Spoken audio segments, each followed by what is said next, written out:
Hello, I'm Gloria Chunhu with the League of Women Voters of San Jose and Santa Clara. We are very delighted to be working with Create TV and San Jose Spotlight to bring to you this candidate forum for District 10 and the two candidates running to represent that district. More important, on behalf of the League, we're pleased to offer a variety of information on elections. So please go to our website for more information about not only the candidates who are running, but also each one of the propositions that are available that voters will be voting on. Don't forget to vote. Your vote is your voice. Democracy depends on all of us participating.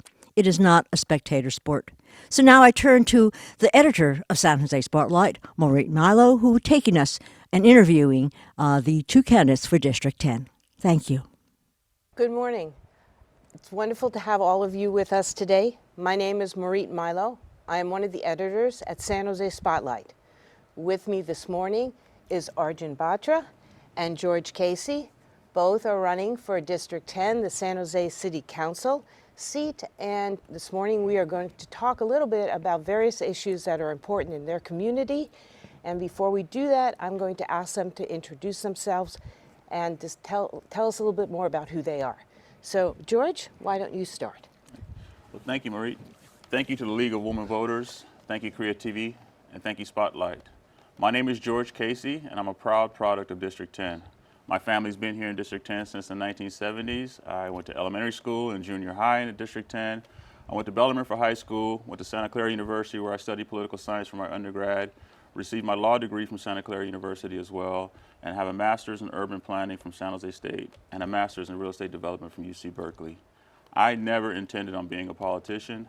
My mother, who was also a District 10 resident, was shopping in the Costco shopping center and had her purse stolen from her, snatched out of her hands.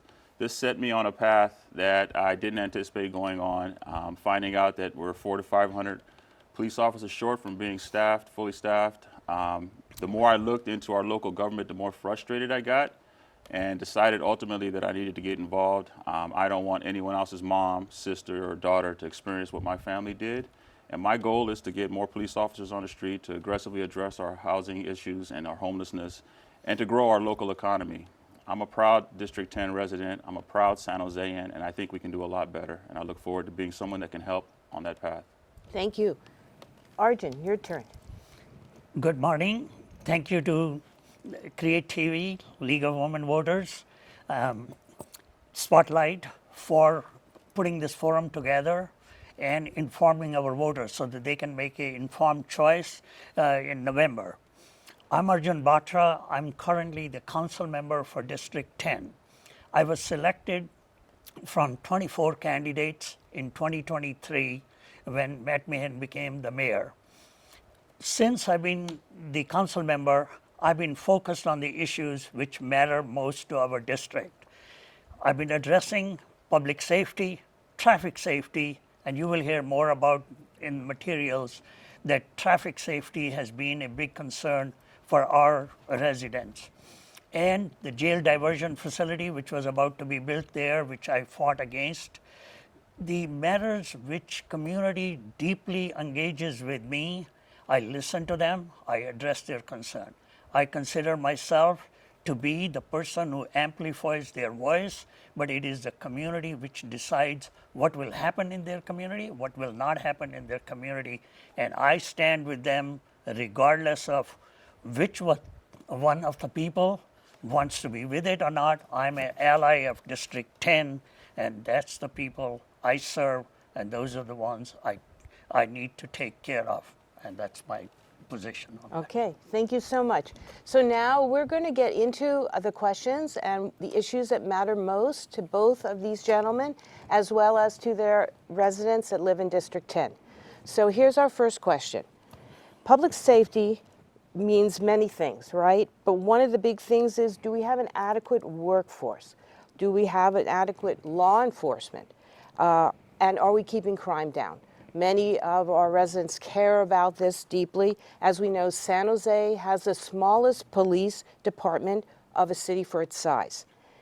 So now I'm going to ask, as current council member, what needs to be done, Arjun, to attract more recruits and keep more officers from leaving San Jose and going to other cities?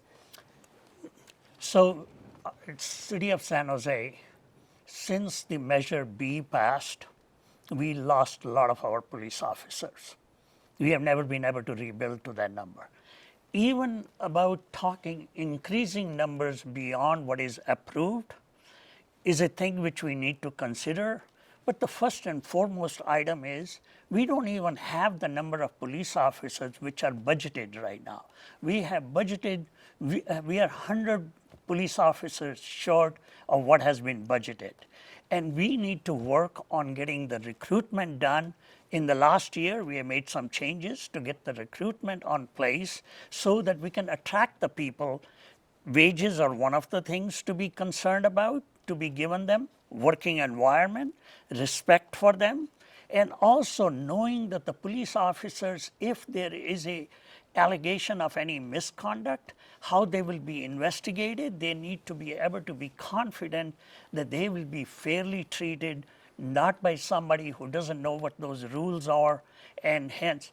So for 3.5 years since George Floyd incident happened, our police officers have been concerned about how the investigations will be done for them. That's one of the reasons we do not get enough applicants to be able to do it.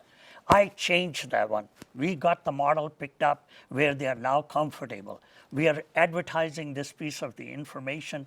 We're going to be able to bring more people on there. First task, fill up the vacancies which we have, more than 100. Then look at the increasing the numbers. That act requires paying fair wages, competitive wages, which is very important. And I am always for the employees to be, and you've seen in my contract negotiations, that I have supported the employees, police, fire, all the other employees. Okay. And I'll continue to do that. Okay, thank you. George, same question.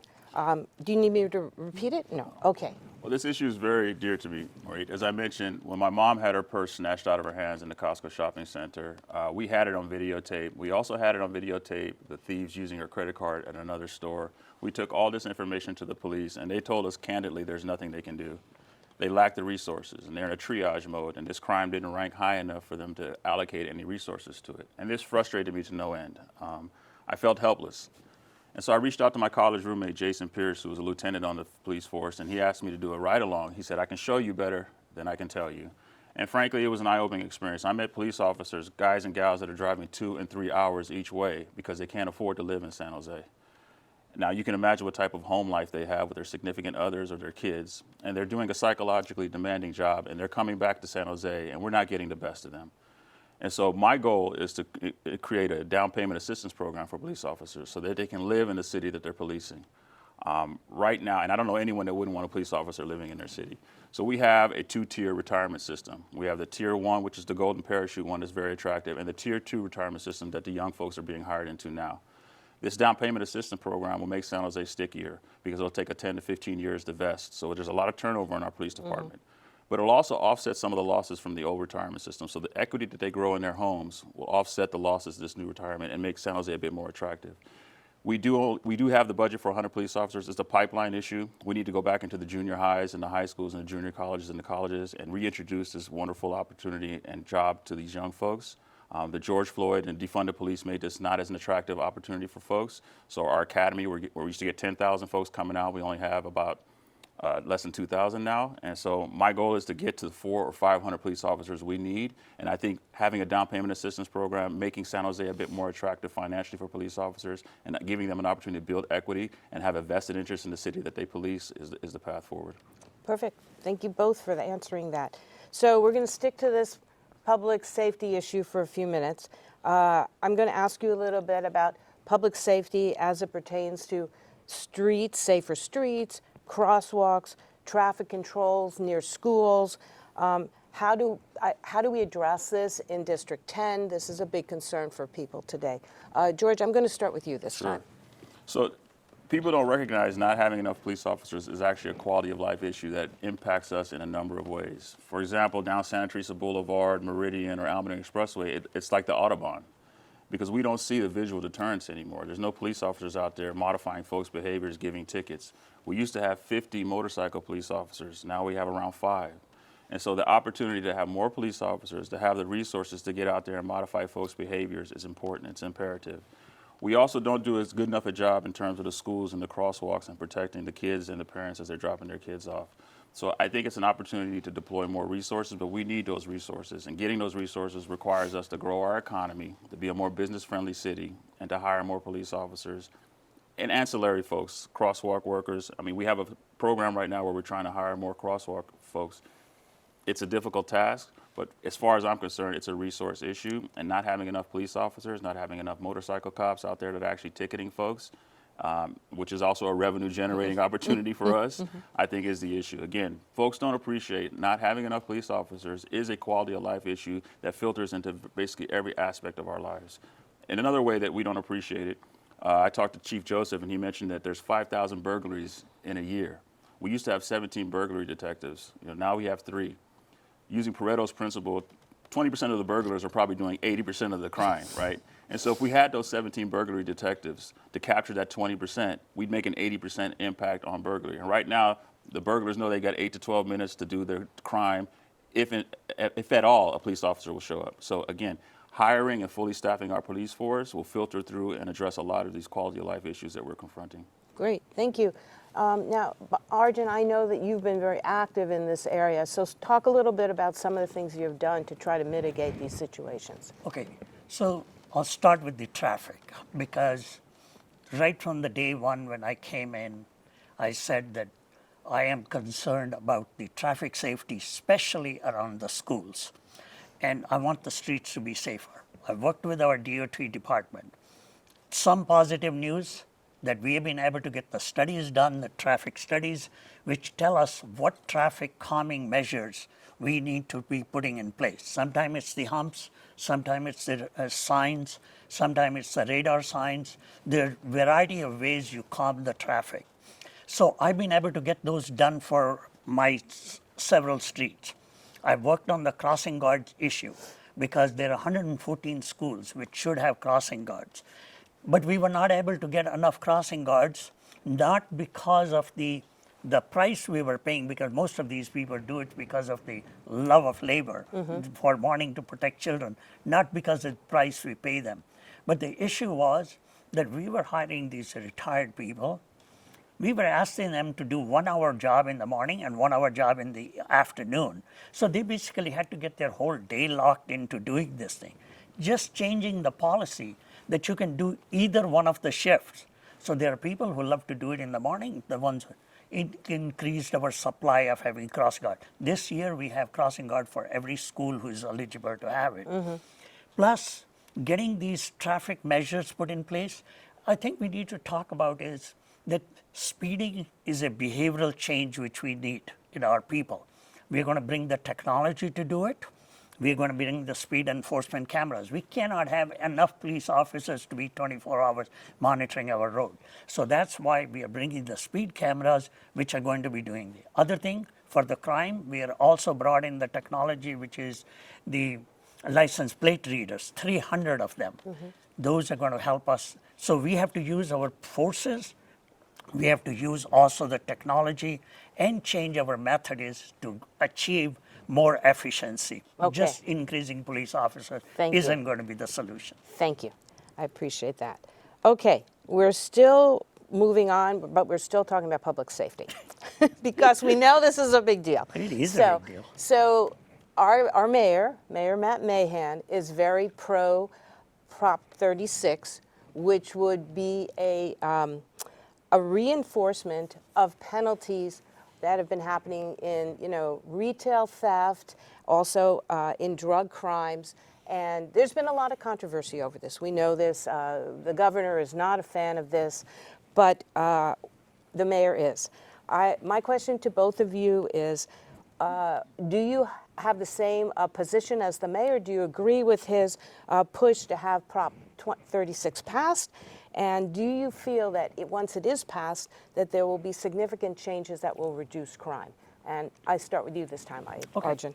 So the short answer, I've been a proponent of Prop 36 before even Mayor started his petition, because I think Prop 47, even though it was a very well-intentioned prop, its unintended consequences have been increase in crime. There's data available to show that. So Prop 36 is the right prop to be having that. We need to be careful in how it is implemented. But I go a step beyond. City of San Jose today is known as the city where no laws are enforced. And as a result, because we have that reputation, it breeds crime because people are not worried about any consequences of that. I want not only the Prop 36 to be done, I actually want to get the reputation for the city of San Jose that we enforce all our laws. We are law-abiding city. And that will be the message when it goes out. Certain percentage of the crimes will not happen because it is the liberty to take the, implement the crime and not have any consequences to pay encourages these people to do that work. And we need to be able to get to that point where we are known as a city of law-abiding people and we enforce our laws.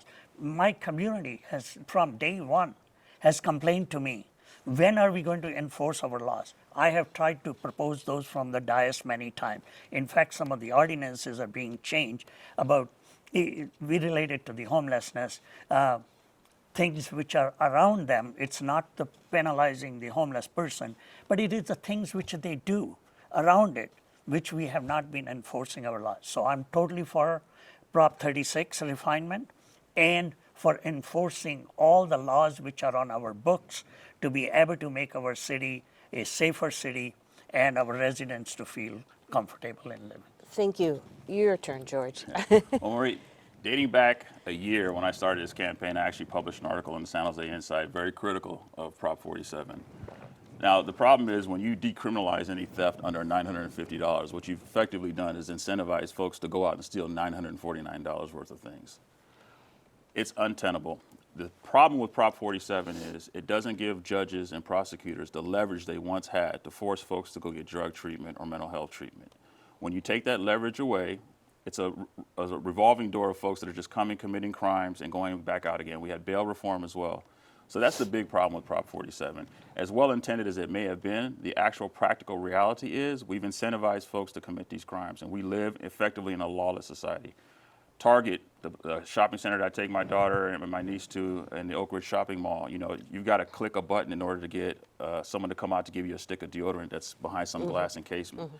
And again, that's the deterioration of the quality of our life. So having that law on the books prevents our police officers from having ability to enforce anything. So their morale is down. You see our malls and our shopping centers, Lucky's and Safeway, they've got to close one door in order to regulate the number of folks that are just stacking up their food and stealing food and coming out the doors. So again, I was not a fan of Prop 47 a year ago when I started. I'm a big proponent of Prop 36, and I believe the mayor's on the right track and the other mayors that have pushed this. It is a quality of life issue. We have to have consequences. We can't live in a lawless society. There's a number of other things we can do, but at the moment, I think we're on the right path with Prop 36. Okay, fantastic. Okay, we are moving away from public safety now, gentlemen, and we're going to talk about homelessness. So, as we know, the mayor is looking to put in safe, safe sleeping sites, safe parking sites, more tiny homes, more temporary shelters. And the question that I have for you is, do you think that this is the right approach to helping people who don't have a place to live, who are on the streets? Will this help stabilize them by creating all these different kinds of temporary housing? George. Let me start by saying I think it's inhumane to leave folks out to weather the elements. Our unhoused population it's unacceptable, the size that we have.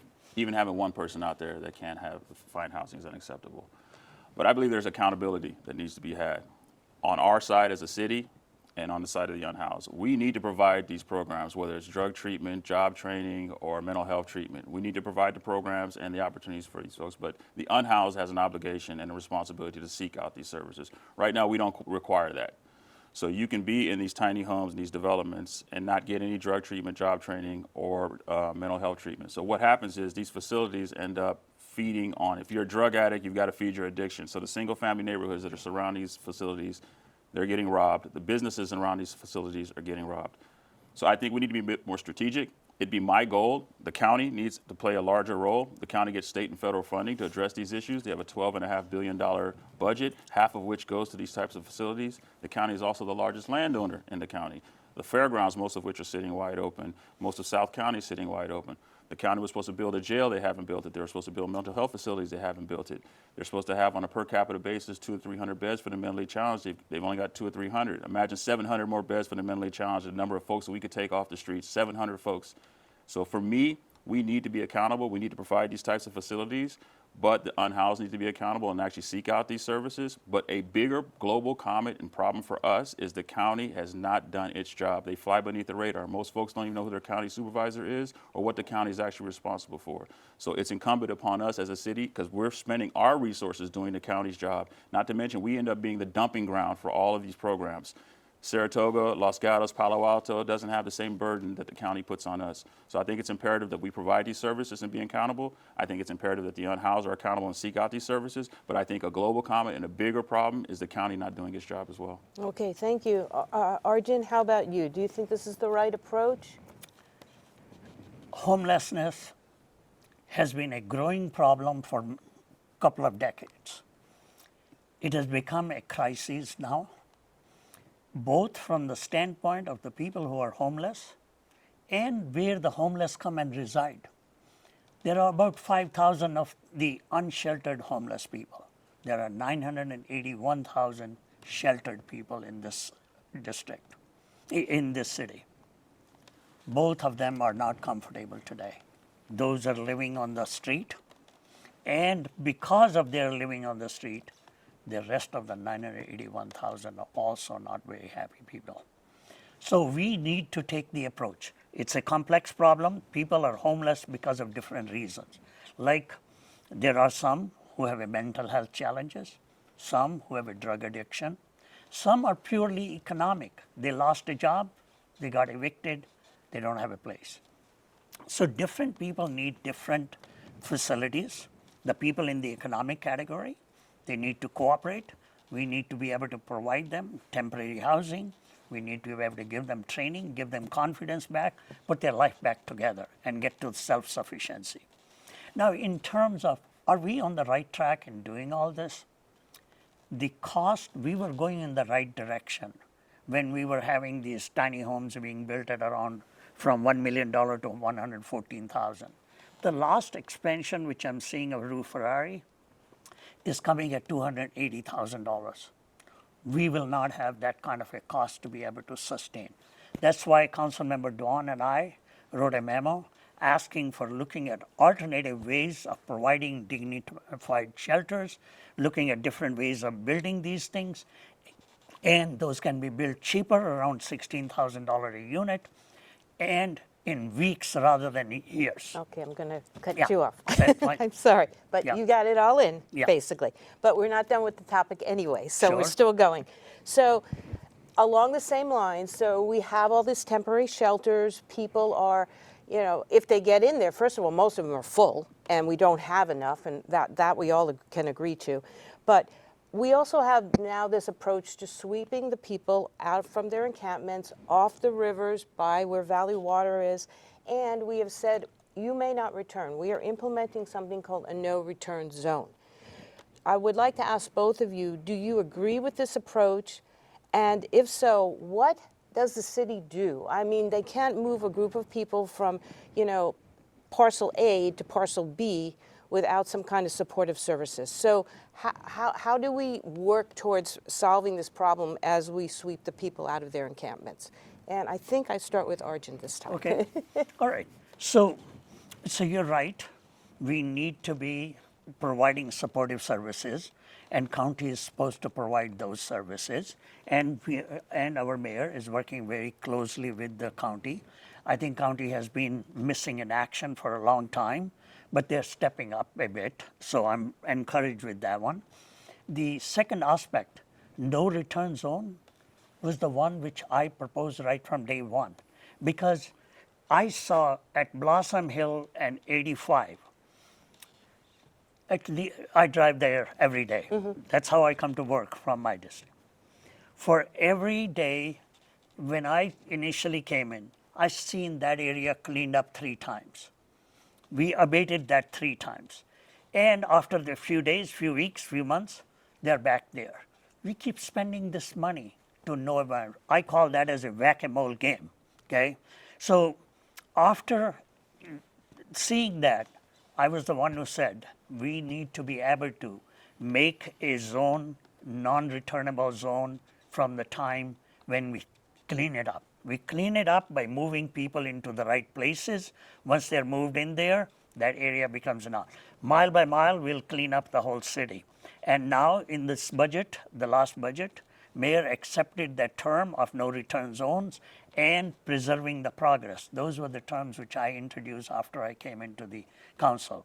And I think we need to be able to do that. Otherwise, we'll just keep playing the game. Take the people from A to B, B to back A, and we'll keep spending all the money in there. We don't make anybody better off, and all the money goes to a waste. So we need to be able to preserve the progress. No encampment, no re-encampment is the right thing to do it. Okay.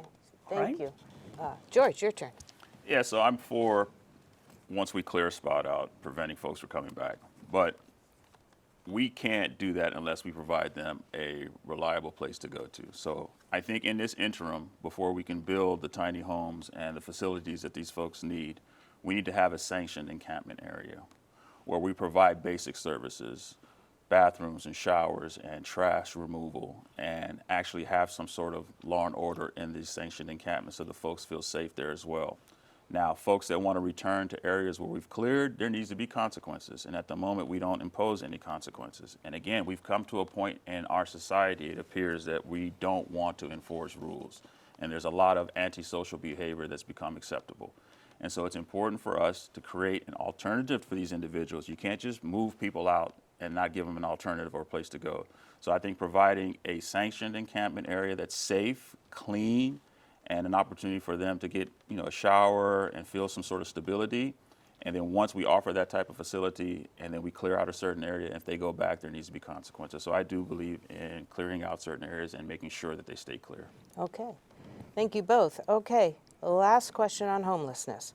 And this has to do with the recent situation that occurred in District 10 with the county wanting to buy from the city the tiny homes on Monterey Burnell, and the fact that they wanted to convert that to jail diversion facilities to help people coming out of jail with mental health challenges re-enter through this program.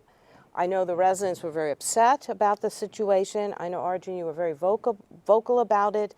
My question then to both of you is this. Do you think the approach of having an individual who's re-entering out of jail, who has a mental health challenge, are the conditions that were presented by having this, in other words, by creating this, what the county wanted to do? Was that the wrong approach? And if it was the wrong approach, what is the answer to that? Because people are still going to have to re-enter our society, and they have to have some sort of a transition. So I'm going to start with you, because you were very, advocating for this not to happen. Right. So in my opposition, when I wrote about it in Spotlight and other places, I did not comment on the quality of that program, the program about jail diversion. I commented on what the community of South San Jose said, that they have taken an unfair share of the burden of this homelessness problems and the solution. There are 4 EIH facilities built in South San Jose. When they were built, the promises of the city were that your neighborhood will be better off. Well, neighborhood could have been better off if there were no more encampments. But after building those 4 EIH facilities, there were still larger number of encampments there. So whatever the encampments cause inconvenience or whatever that is, that continued to be on. The neighborhood never became any better off. When this jail diversion thing came, that it is going to make people even unsafe, more unsafe, and they're going to have other issues to deal with. Community said, we have done more than enough our share, so please take it somewhere else. We're not saying that that program is not good. It's not good for South San Jose at this time because of all the other things which have gone around, and hence I stood up for that community. And there were 2,900 people who signed the petition. Multiple emails were written. I directly wrote it to the Board of Supervisors saying that we need to not do this. Please withdraw your thing. Mayor supported it. And as a result, we don't have that happening at that location. But that program, I'm not saying that program doesn't need to happen in the society. Okay, thank you. I appreciate that clarification. George, you are a resident of that, of that community. So, actually, Joe Lopez was the first one to come out, and Joe Lopez and I spoke about this issue, and he and I both initially, right when this project was proposed, were adamantly against it. It's in his district proper, so I gave him the ability to come out first. He came out first. I was the second person to come out and unilaterally say this was a bad idea. It was a week or so later before anyone else wrote or definitively said no to this project. So just prefacing that. Okay. I think this is another scenario where the county's been derelict in their duty. I don't support this program in the way it's functioning. There's no correctional officer that's going to be at the facility. And the way the county works is they're going to have folks, you know, when you commit a crime, it can be a very serious crime but gets knocked down several pegs in terms of whether it's a felony or whatnot. So we could have folks that commit serious crimes but it gets knocked down because of negotiations, and then they come into these facilities. So the idea that these are folks that are not doing anything in misdemeanors, the level of concern is very high for me. Again, since there's no correctional officers that are going to be on the facility.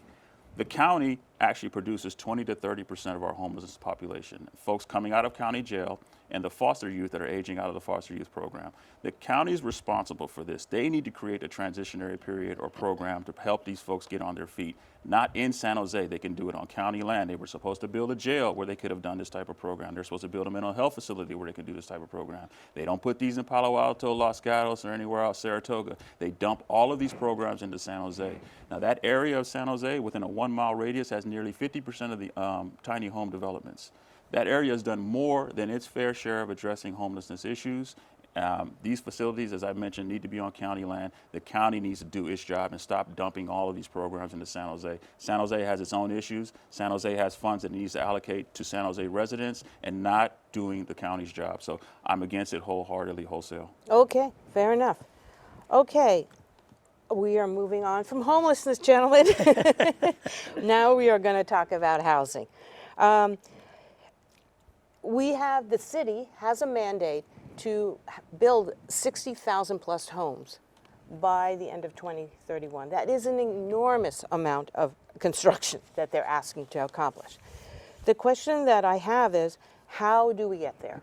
How are we going to do this when we have developers we have to please, you know, make sure that it's favorable for them.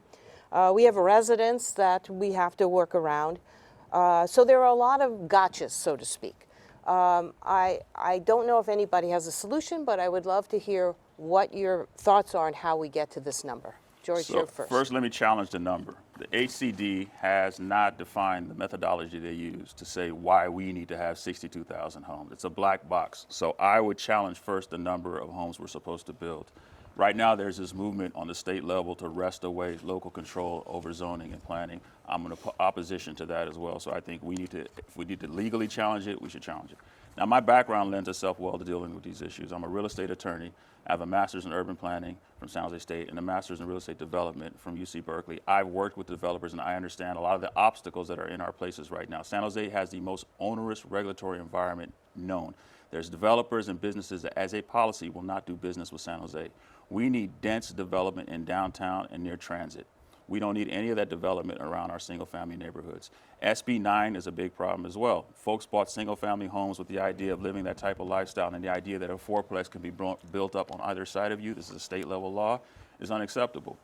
We have a court case in Southern California that says charter cities are not bound by SB 9. Yet we are a charter city here in San Jose, and our housing department is still rolling out an SB 9 policy that I think we should stop. I'm for the sanctity of single-family neighborhoods, and I'm for dense development in our downtown core and our transit areas. We can develop enough for San Jose. We can develop 40, 60, 70,000 units in our downtown. I knocked on 11,000 doors during the primary, and one of the things that folks mention is they're sad that their kids can't get a starter home here or live in the neighborhood that they grew up in. We can build starter homes, smaller condos and townhomes in our downtown core. We just need to break up this onerous regulatory environment we have. But I challenge the HCD's numbers and their methodology. 62,000, how did they get to that number? It's a black box. So we can build enough homes in our downtown core and around transit-oriented development, and I'm for the sanctity of our single-family homes and abolishing SB 9 as it's applicable to San Jose. Okay, thank you. Arjun? Whether we challenge the HCD's numbers or not, it's a known fact that city of San Jose does not have enough housing. We are having a shortage of supply, and all of the people are not going to live in downtown. We can build 40,000 units, but there are young families who want to live in single-family homes. They need to be living not in downtown. They will be living in the suburbia. So we need to be able to have those. And state has given us the capability of having ADUs. Some of the parents are actually building ADUs and having their children move into the ADU. And now that we can even sell the ADU, they are going to be probably there, that's going to be their starter homes. We do have issues in terms of our San Jose's planning department. I worked on that with them, PBCE, to change our methods so that we could get those renovation and remodel done quickly. We used to take a year and a half to give a license, a permit. It's now 3 days. On 3 days to get a permit. No question asked on that if you get it done from a proper structural engineer with a licensed person. And we are working on improving our methods of planning, and I'm working with them to get those improved. The affordable homes, which is one of the bigger component of this thing, which we never reached the right percentage, they have a financing issue because they cannot be financed in a serial fashion. So we need to improve, and I've been talking to Congressman Panetta about that one. We're going to be soon coming out with some improvements in that arena where we'll be able to get the affordable homes built quicker from 5 years to probably 4 years or 3.5 years.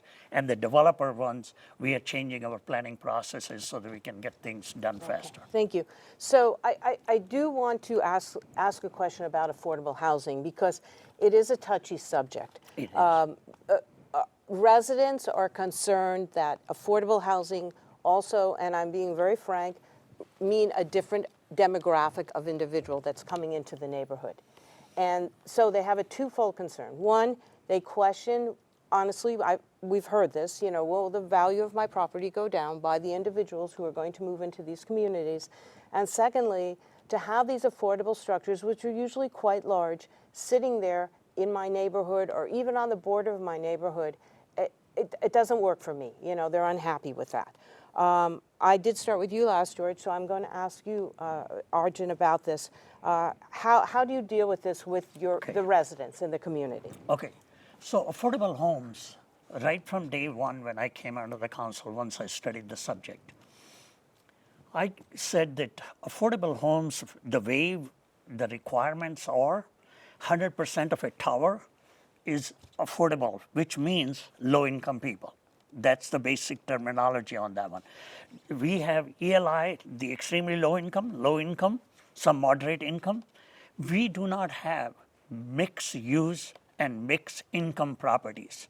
If we had mixed income, mixed use properties, we will be able to have a person with few of them will be in their 30% income bracket, 60% income bracket, and we may have on the penthouse a person who is living with a market rate rent. Okay, but our financing arrangement, which is done by the federal government, does not give you any preferred financing if you are going to be building mixed use there. We have a policy called inclusionary housing, which means about 15 to 20% of any of these developments need to have low income things. But builders don't do that. they pay a penalty or a fee, if you want to call it. They look at that as a math to get that done. We haven't gotten, and I've asked for this data, how many of the builders actually paid, really built the mixed use or mixed income property? None. So we need to change our rules about having these so-called inclusionary thing, which is good on the book, but doesn't do anything real. If we had mixed income properties, we will not have the kind of opposition which we get from the resident, because it will be market rate rental, it would be low income one. And unless we do that, we're going to continue to have these things imposed on us by SB 35, where you have no choice to take it, and the residents are not going to be happy. Okay, thank Okay. you. George, I know you've been dying to say something here. I could say a lot. Fundamentally, this is not something I would have to study up on and learn. This is part of my background. He still hasn't. There's a big misconception, I think, with the public that conflates affordable housing with housing for the homeless. And so I think we need to socialize the community to appreciate what's going on with what actually means affordable housing. You could actually be making $100,000 and qualify for an affordable housing program. So this idea that because it's called affordable, it connotes a lot of negativity. So there's an opportunity to educate our public. I think the bigger problem with a lot of these large affordable housing projects has to do with the state level and the fact that they've essentially gotten rid of any parking requirements. So folks are also concerned about the quality of their life. So when you build a 300 to 400 unit development and you've drastically reduced the parking requirement because you have this utopian idea of having no cars, but the practical reality is we live in a suburban sprawl area and everyone needs a car. A lot of the people are concerned about the traffic and the parking and how the quality of life is going to be impacted. So I think there needs to be an education to understanding what affordable housing means. It's generally AMI, an area medium income. A percentage of that is what the person needs to make in order to qualify for these programs. So again, you'll have folks making $80, $90, $100, $120,000 that can qualify for an affordable housing project. These are your teachers, potentially. So we need to socialize our community to appreciate that. But there are some legitimate concerns with these larger projects, given particularly the loss of the requirement for having parking and the impact it's going to have on the quality of their lives. Okay, thank you. The last thing in housing I'd like to talk about is the issue of rent control, okay? We know that the cost of living in San Jose in particular, Santa Clara as a whole, is extremely high. We know that many people actually have the majority of their paycheck per month going towards paying rent. And many people are actually have more than one job. So just to get by, to make sure that they cover their rent, that they don't get evicted. I would like to know what both of you think about the idea of formalizing rent control. I know San Jose has talked about this. There's a lot of debate about how far it should go, and I'd like to know your opinions on that. So I think, George, I start with you this time. Yeah, so for me, I think this is a basic economic problem, supply and demand. If we had more supply of housing, the cost of housing would go down. My concern with rent control is a lot of the people that are landlords are mom and pops. And the idea that you're going to limit how much they can make and potentially create a scenario where they're not going to be able to keep the property up the way they would like to. And you're going to disincentivize a lot of people from becoming landlords and a lot of developers from coming in and creating more multifamily housing. That's my concern. I think there's a market solution for this, and that's creating more housing and more supply to bring it down. I think oftentimes when we meddle with the market, we end up creating a scenario where we're not going to get as much development as we need, and actually the cost is going to go up. So I don't support any formal draconian rent control measure. I support creating an environment where folks want to build more multifamily and providing an opportunity for moms and pops and people that want to own an income property, an opportunity to make a decent amount of money, which will encourage more folks to want to get into that market and build more of those units. Okay, thank you. Arjun? Yeah, I want to clarify something which was stated in the previous segment, which is the affordable homes are not homeless people's home. Affordable homes are based on the income level and the AMI. AMI 30%, if you have earning only that much, it is called the ELI, extremely low income. Then you have the 60%, then you have the 80%. So nobody equates homelessness to the affordable homes. Affordable homes are for people these earning. So my opponent may be confused about it. People are not. I talk to everybody and I totally understand what it is. And so affordable homes, we need to build those for the people with those incomes. There will be people of different incomes, and up to 120% of the AMI, which is in this area, is a large amount of money, but they still need some help.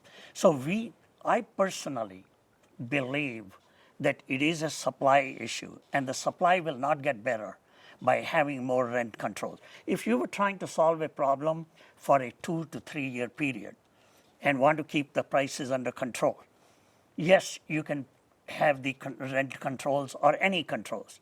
But when you have a systematic supply shortage, you do not solve that problem by having controls. You only can solve it by increasing the supply.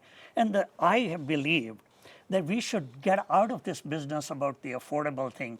We should really be building more market rate rental and give the rental assistance to the people who need it from our Section 8 and others. Expand the Section 8 more. That way we help the people, we help the developers, we'll have more supply there. I have talked to the owners, mom and pop. 45% of them never increased the rent in the last 5 years because they wanted to keep their tenant there. Okay, thank you. Okay, so we got through all the hard stuff. Now I have what I think is a soft and wonderful question to ask both of you. You've both lived in District 10 for a long time. You grew up there. You've lived there for over almost 40 years now, right? Yes. Okay. And in your district, you have Lake Almaden, right? I'm sure you remember people used to picnic there. People used to swim there. Now, for years, it's been contaminated. People cannot do anything there. It's not even safe, right? Just the way we were looking at Lake Cunningham, okay, and trying to make that a better place.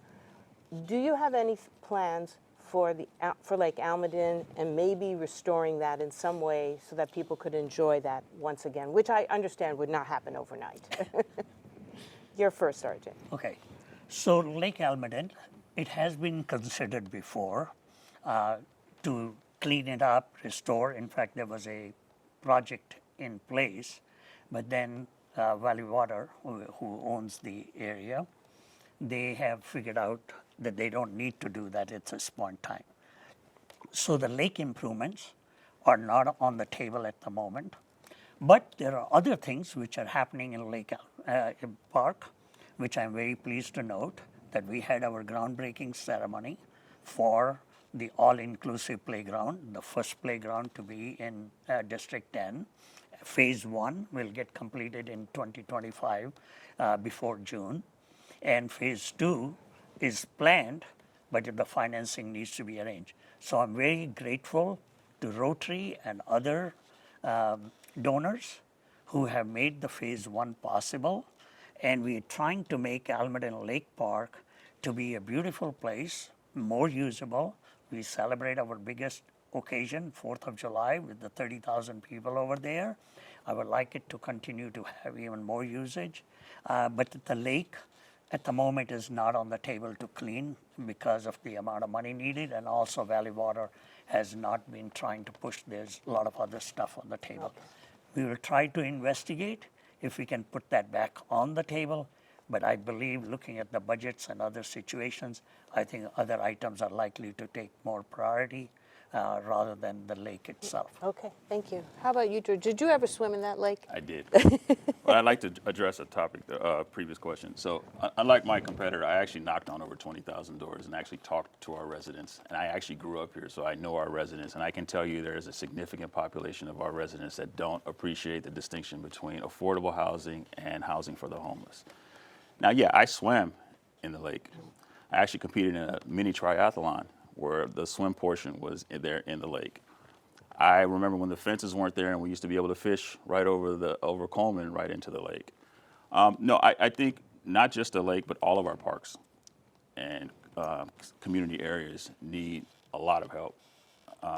There's baseball parks right now where they've got grass growing out of home plate and the backstops, the wood is rotted.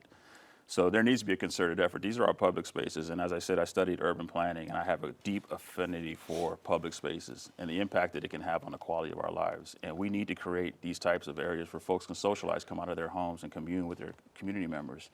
The lake itself is in a decent shape. It could use some improvement, but there are a number of parks in our district alone that are woefully underfunded in terms of the maintenance that they need. We've got gopher holes in the baseball field where folks are going to break their feet, break their ankles. We've got weeds, and we're still watering them. So there's a tremendous amount of waste that's going on in our local parks and our community areas. So I'd like to see the lake improve to the extent it's possible, but I'd like to see all of our public spaces, all of our parks get the investment and the treatment that they deserve so that our community members can go out and really benefit from having these communal spaces. Okay. All right. Well, we've reached the end of my questions. Now I'm going to give you both an opportunity for some closing remarks. Sure. Let's see, who did I start with? You opened, thank you. Yeah. All right, Arjun, you get to tell everybody what they need to know. Okay. First of all, thank you for those questions, giving us a chance to be able to explain to our viewers what we have been doing, what I'm going to do. As I said in my opening, I came into this position after getting selected from 24 candidates, bringing with me my 40 years of high-tech experience of running international team, working with the diversity of teams from all over the world, and having worked as an Encore Fellow in Mayor Sam Liccardo's office as a technology and innovation advisor. Also being chairman of the Infrastructure and Disaster Preparedness Measures T-Bond, $650 million. I had an inside view of the government and seen what was happening right, what was not happening right. I had the relationships. I tried to focus on the items which concern my district. I stand with my district. I take care of my district. I work with all the people on the dais, whether the mayor or whether the council members, esteemed colleagues. But I don't stand for any particular person. I am an independent person, and I do not ally with one person, certainly not a ally of a particular person or a individual or a cause. I am an ally of District 10. I will stand up for them, and I deeply understand the issues. Homelessness, public safety, traffic safety, the work which I have done is already proven beneficial, but there's a lot more to do. I also want to activate our parks, and I'll continue to do that. Thank you. Thank you. George, last word. Great, thank you. So I've been endorsed by the previous two council members that know both of us quite well and are residents of District 10. Johnny Camus, who served us for 2 terms honorably and is very popular in our community and knows us both intimately and recognizes that I'm the council member he wants representing him. Our mayor, who's also a District 10 resident, has endorsed me, and he recognizes and has an opportunity to work for the past 2 years with my opponent and recognizes that we need change and we need somebody competent that can handle the position, and has solely endorsed me. When you go to the polls, I suggest you look at 3 things. Find out who's the most vested, who's the most motivated, and who's the most qualified. I represent 3 generations of folks that are living in District 10. My father passed away after living here 40 years. My mother still lives in the district. My sister, my niece, and my nephews, myself, and my family. My roots run farther, much deeper than my opponent. I look at who's most motivated. I didn't wait until I retired from a cushy job. I'm taking a significant pay cut. I'm in the prime earning years of my career. My mom had her purse stolen. I've never felt more helpless before in my life.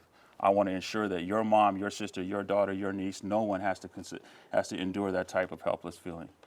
I'm more motivated, and it's demonstrated by the fact that I'm willing to walk away from my career in order to fulfill this obligation that I feel I have. I'm more qualified. I have an undergraduate degree in political science. I have a master's in urban planning from San Jose State University. I have a law degree, and I have a master's in real estate development from UC Berkeley. I've managed to negotiate successfully complex transactions to the tune of $1 billion plus. So you've got to ask yourself, which one of us do you want sitting on the dais negotiating terms for you? Me or my opponent? Someone who has the background, that has done the due diligence, that can read through countless numbers of contracts and the language and understand whether or not we're getting the bargain of the deal or not. And someone who frankly is frustrated and angry and is not going to settle for the status quo that we've been dealing with their current council member. So I suggest that you vote for George Casey. I'd appreciate that opportunity. I'm a product of District 10. Having me on the council is having you on the council, and I appreciate this opportunity. All right, thank you. Well, everybody, we now know where they stand on multiple positions: homelessness, housing, public safety. And I thank you all for watching today, and I thank you both for participating in today's forum.